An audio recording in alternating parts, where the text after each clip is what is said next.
आज संपूर्ण देशवासियों को सोम प्रदोष बहुत बहुत बधाई हो।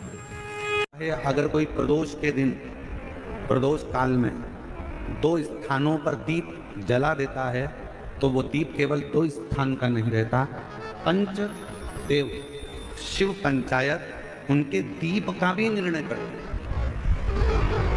एक दीप है भगवान शंकर के मंदिर में और दूसरा दीप है अपने घर के दरवाजे पर सीधे हाथ की ओर जलाना। ये प्रदोष के इन दीपों का भी निर्णय कोई दूसरा नहीं करता। इन दीपों का भी निर्णय अगर कोई करता है तो भगवान शंकर की जो पंचायत है शिव पंचायत, भगवान शिव की जो शिव पंचायत है वो निर्णय करता है। वो निर्णय प्रदोष काल के समय पर भगवान शंकर का पूजन किया है, जिसने प्रदोष काल के समय पर शंकर का स्मरण किया है, जिसने प्रदोष काल के समय पर भगवान शिव के मंदिर में दीप प्रज्वलित करा है, जिसने प्रदोष काल के समय पर भगवान शंकर के मूल मंत्र नमः शिवाय, ओम नमः शिवाय या श्री शिवाय नमस्तुभ्यम का जाप किया है, या प्रदोष काल के समय पर शिव की कथा का रसपान किया है, उसकी जिंदगी में मेरा भोले बाबा शिव पंचायत क्या क्या देगी ये तो दिल्ली वाले बाद में मालूम करेंगे कि उनको क्या मिलेगा। जब कोई कह दे कि तुम्हारी जिंदगी में दुख ही दुख है, जब कोई कह दे तुम्हारे जीवन में कष्ट ही कष्ट है, तब एक काम चालू करो, शिव की आराधना। तब एक काम चालू करो, भगवान शंकर की आराधना। 3 चीजें अपना लो। पहले नंबर पर शिव जी के मंदिर में 1 लोटा जल चढ़ाना। दूसरे नंबर पर अगर प्रदोष के दिन मंदिर में दिया लगा सकते हो तो ठीक है, नहीं तो एक कनेर का फूल पीला वाला, देखा है आप लोगों ने?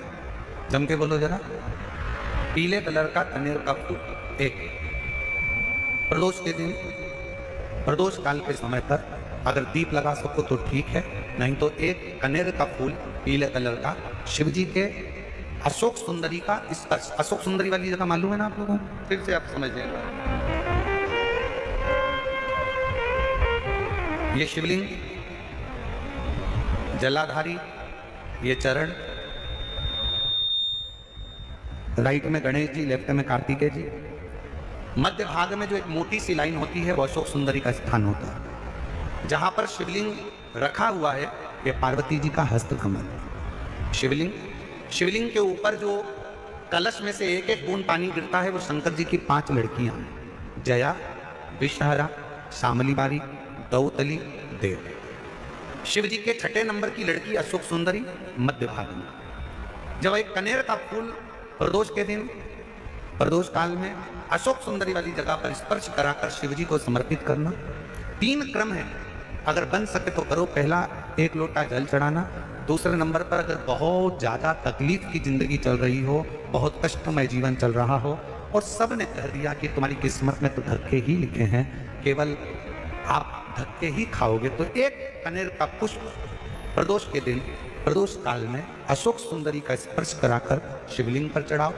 और बन सके प्रत्येक महीने शिवरात्रि आती है, जैसे कल शिवरात्रि है ऐसे हर महीने शिवरात्रि आती है। शिवरात्रि के दिन 1 अक्षत, मात्र 1 अक्षत, केवल 1 चावल का दाना 1 दुर्वा के साथ शिव जी को समर्पित करना प्रारंभ करो। जिंदगी की कैसी भी तकलीफ होगी, मेरा शंकर भगवान उस तकलीफ को मिटाए।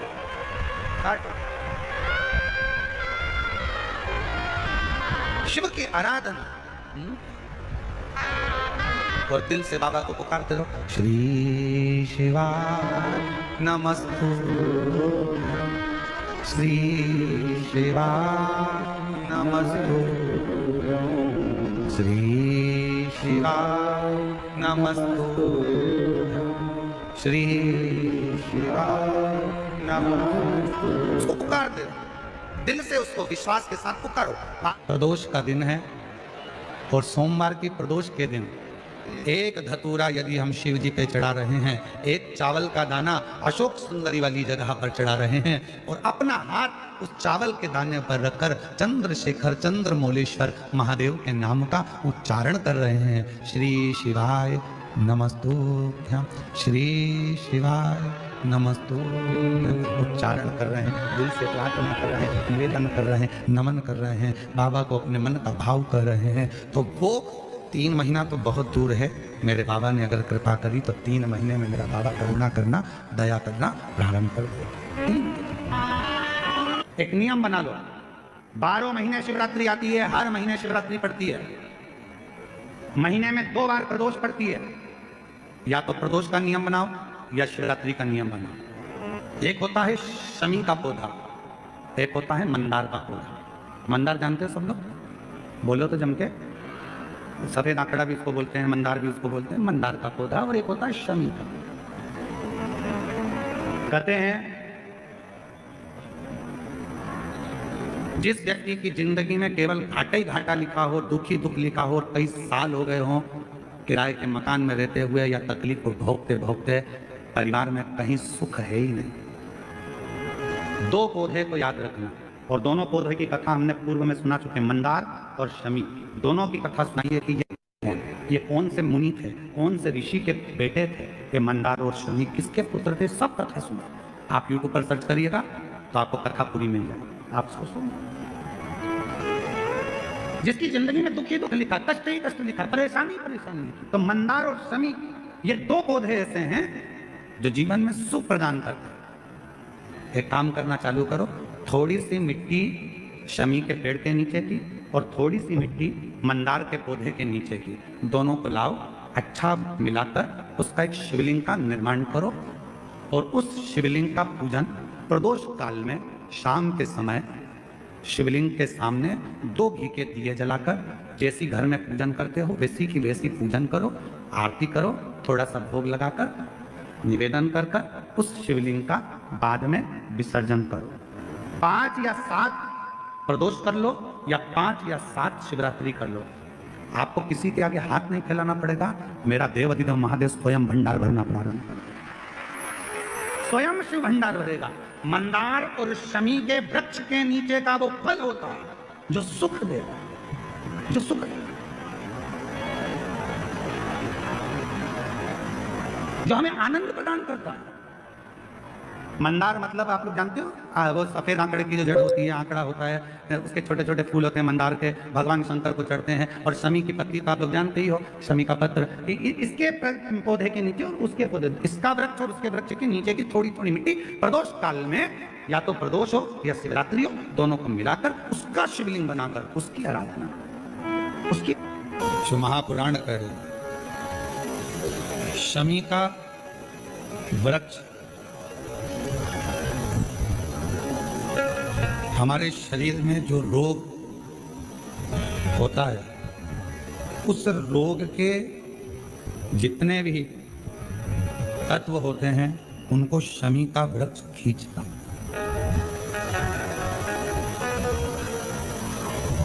कल एक बहन ने प्रश्न किया कि गुरुजी,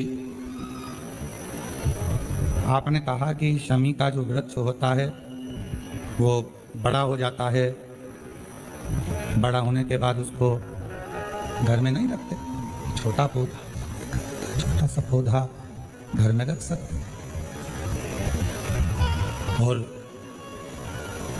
वो छोटा सा जो पौधा है उसको तो हम घर में रख सकते हैं,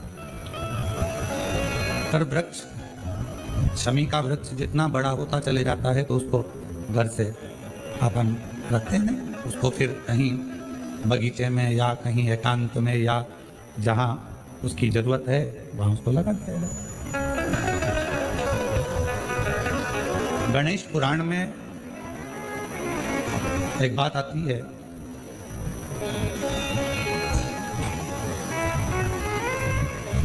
कि शमी का जो वृक्ष होता है वो रोग को खींच लेता,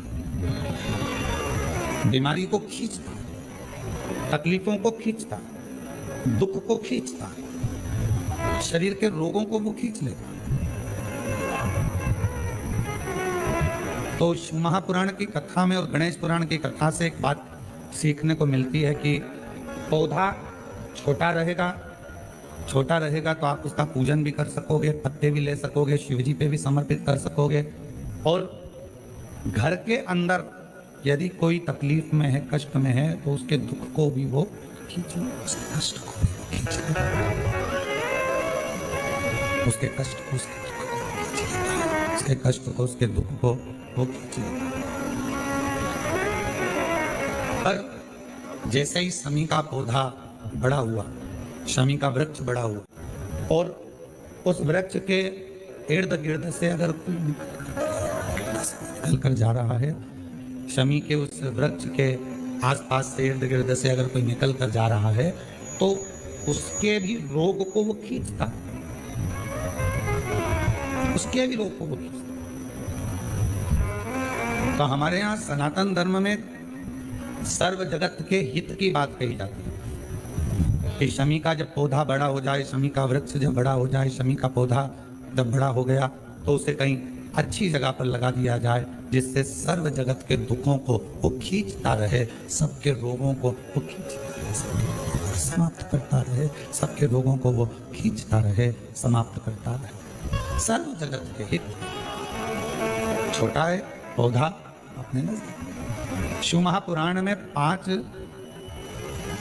वृक्षों का जो वर्णन किया गया, पहले नंबर पर है बेलपत्र का वृक्ष, दूसरे नंबर पर है शमी का वृक्ष, तीसरे नंबर पर है आंवले का वृक्ष, चौथे नंबर पर है पीपल का वृक्ष और 5वें नंबर पर है वट। ये हमको बल देते हैं और हमें जो बल प्रदान करते हैं, हमें जो एनर्जी देते हैं, हमारे दुखों को ये नष्ट करते हैं, हमको एक अलग से बल इन पौधों से, इन वृक्षों से प्राप्त होता है। शमी की जो पत्ती होती है, शमी की जो पत्ती होती है,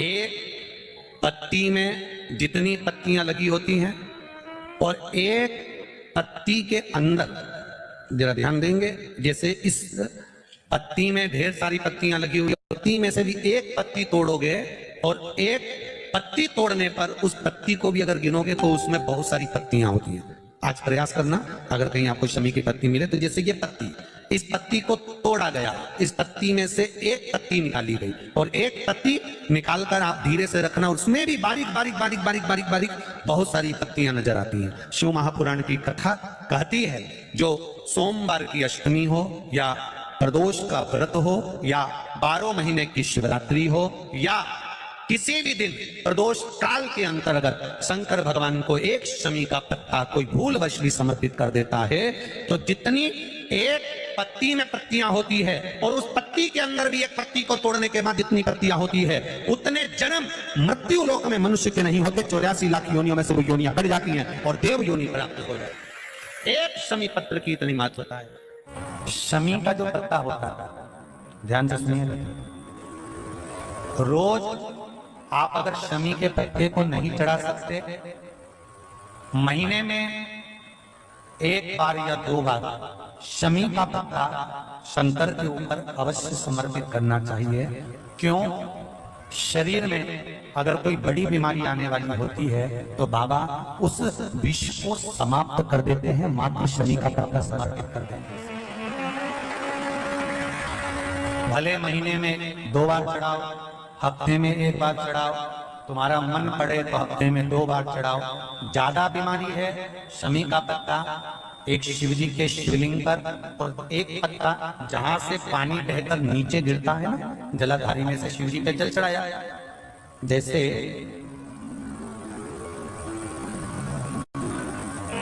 ये शिवलिंग, इस पर जल चढ़ाया तो ये पानी बहकर नीचे आता है, तो जहां गिरता है एक पत्ता शिवलिंग के ऊपर और एक पत्ता जहां से जल नीचे गिरता है वहां। अगर ज्यादा बीमारी है और ऐसा लग रहा है कि डॉक्टर कह रहे हैं कि तबीयत ज्यादा खराब हो सकती है, जांचे जाएगी, ये होगा वो होगा, तो एक पत्ता शमी का ऊपर, एक पत्ता जलधारी जो बहकर नीचे आती है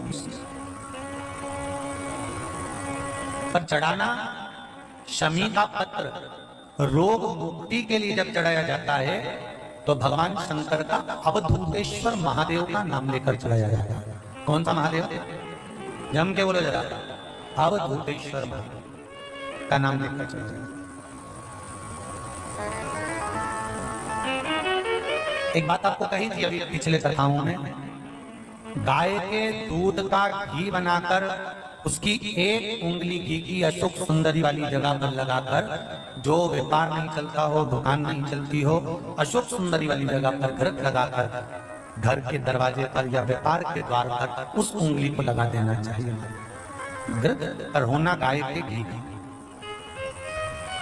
तो कल कथा में कहा था, एक दिया बेलपत्र के नीचे और एक दिया, बोलो बोलो जम के, अपने दरवाजे के राइट भाग में प्रदोष के दिन, प्रदोष काल में लगाना चाहिए, जिससे शंकर भगवान नंदी के साथ जाएं, तुम्हारे दरवाजे पर दिया लगा हुआ देखें तो शंकर भगवान नंदी शिव जी से कह दे, ये रोज मेरे मंदिर में आती है, ये रोज आपके मंदिर में आके एक लोटा जल चढ़ाती है, आज दिया लगाकर बैठी है, आपका इंतजार कर रही है, इस पर दृष्टि फेर दो, कल्याण करो। दृष्टि फेरो कल्याण।